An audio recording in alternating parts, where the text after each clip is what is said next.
for DJ Rocky's Secret Files.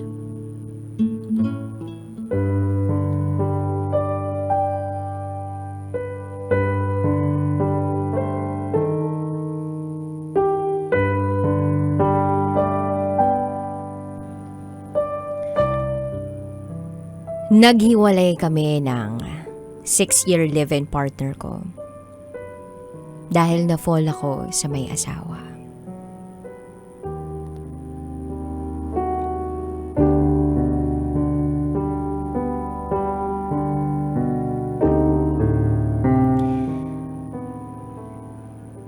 Hi DJ Rocky.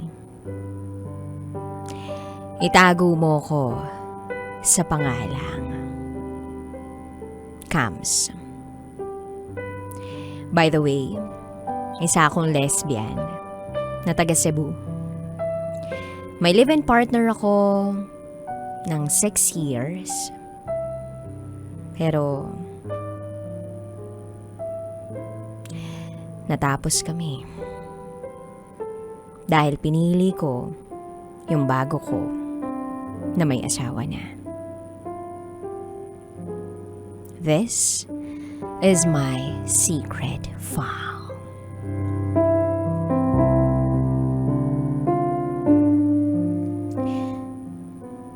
Nagkakilala kami ng ex-live-in partner ko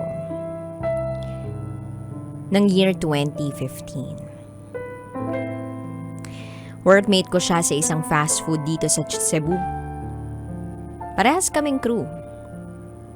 That time, working student ako. Siya naman, full-time. Full-time worker.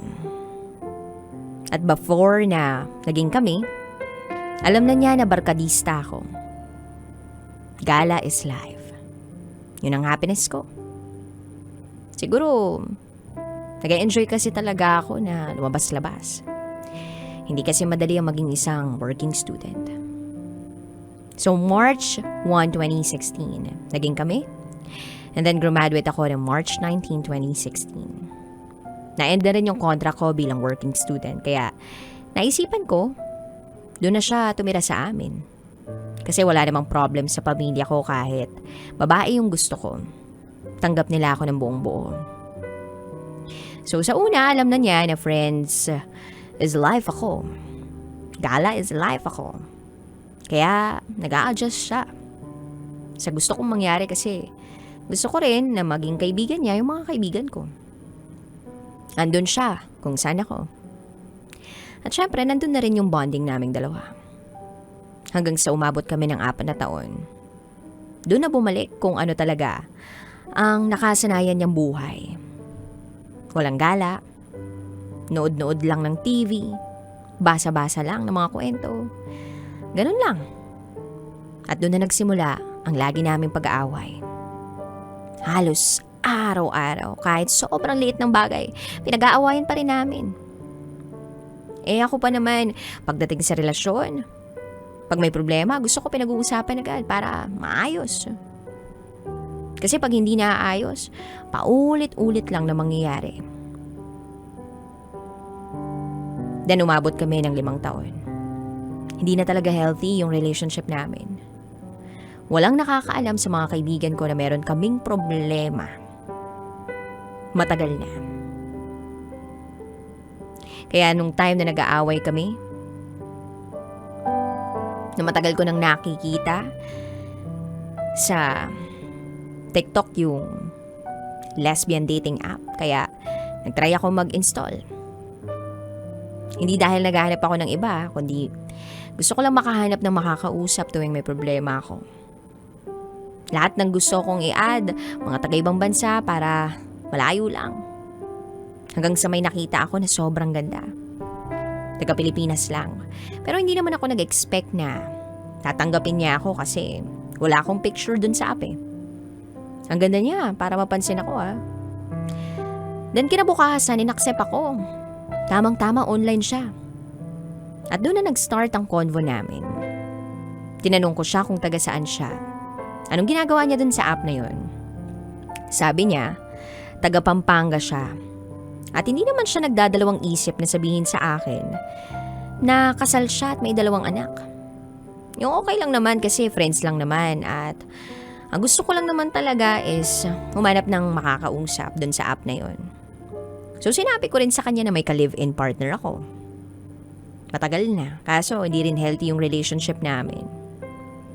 At sa time na yon, nag-open up din siya na yung rason niya ba't siya nandun sa dating app. Para makahanap din ng makakausap. Kasi yung asawa niya, seaman, nakabuntis ng iba. Nasa barko yung asawa niya habang nalaman niyang naglolo ko. Simula noon, naging magaan ang loob namin sa isa't isa.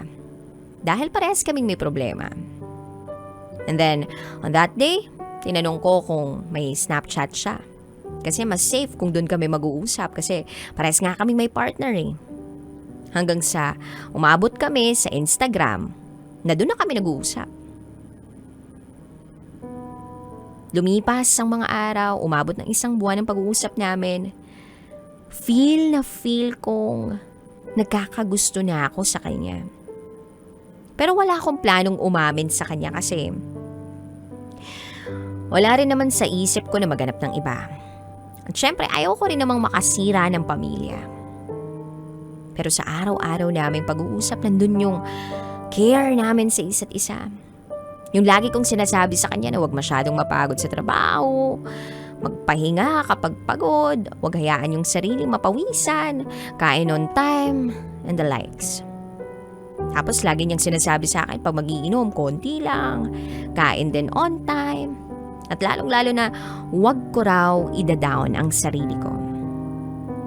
So fast forward dahil seaman ng asawa niya, minsan lang silang nagkakausap. Then one time, nag-chat kami, nawala siya bigla. At yung pala tumawag yung asawa niya. At sinabi niya sa akin after na sorry daw na wala siya bigla dahil nagkausap sila ng asawa niya. That time, syempre wala naman akong karapatan na magalit. Pero iba yung naramdaman ko. Masakit. Kaya sabi ko sa kanya, okay lang. Asawa mo naman yun. Inaantok na ako. Night. Kinabukasan, hindi ko alam, napakalupit pala ng observation skills ng babaeng to. Dinerecho niya akong tanungin, ba't daw ganun? Bakit daw ang cold ko nung nag-usap sila ng asawa niya? Kaya naisipan ko, bahala na, pero aaminin ko na lang. Aaminin ko na lang yung nararamdaman ko. Kaya sabi ko, oo, nagselos ako. Kasi parang gusto na kita. Pero huwag kang mag-alala.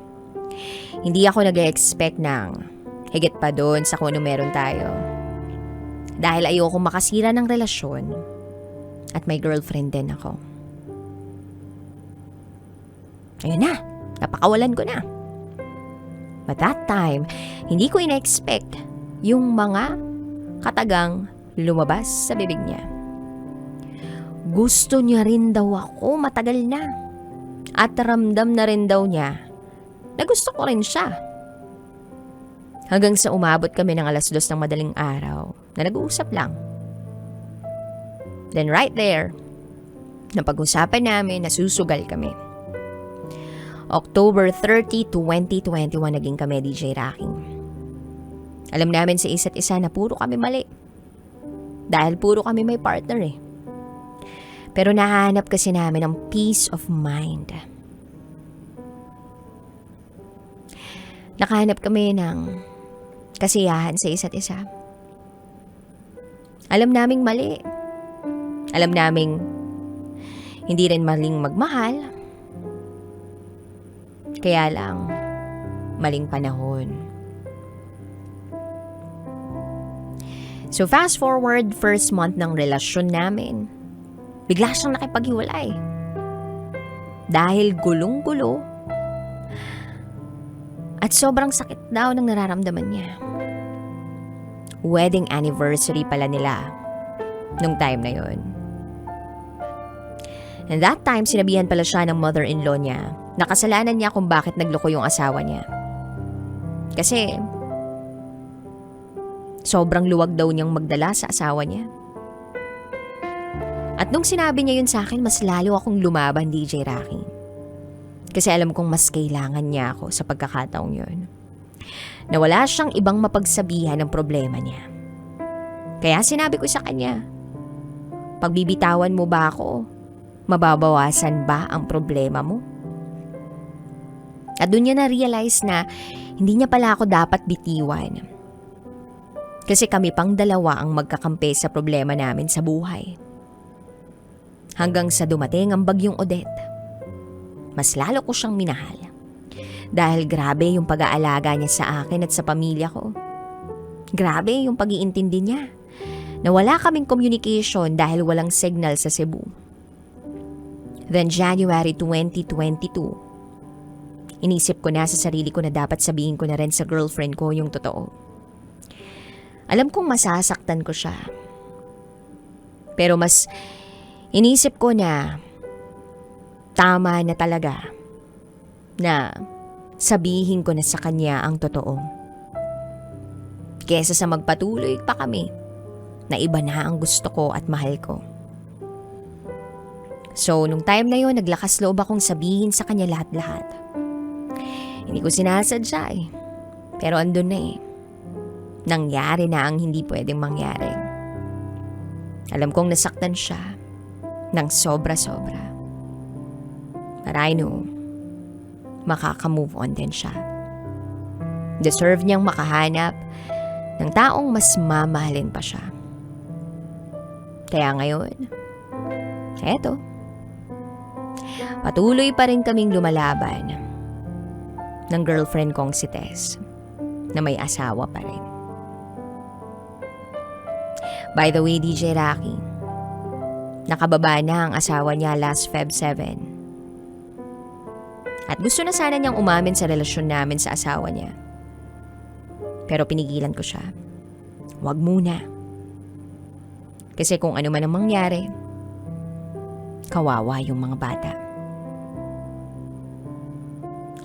Masakit na hindi ko na masyadong nakakausap yung taong mahal ko. Dahil kasama niya ngayon yung asawa niya. Pero tinitiis ko dahil mahal ko siya. Alam ko naman yung ending nito eh. Pero okay lang. Ang importante, nagmamahal ako. At totoo ako. Hindi pa namin alam ang kahahantungan nito pero ang alam lang namin masaya kami sa paraang alam namin. Eh kung kayo ang nasa sitwasyon ko, anong gagawin niyo? Hanggang dito na lang po. Muli, ako si Cams at ito ang aking secret vow.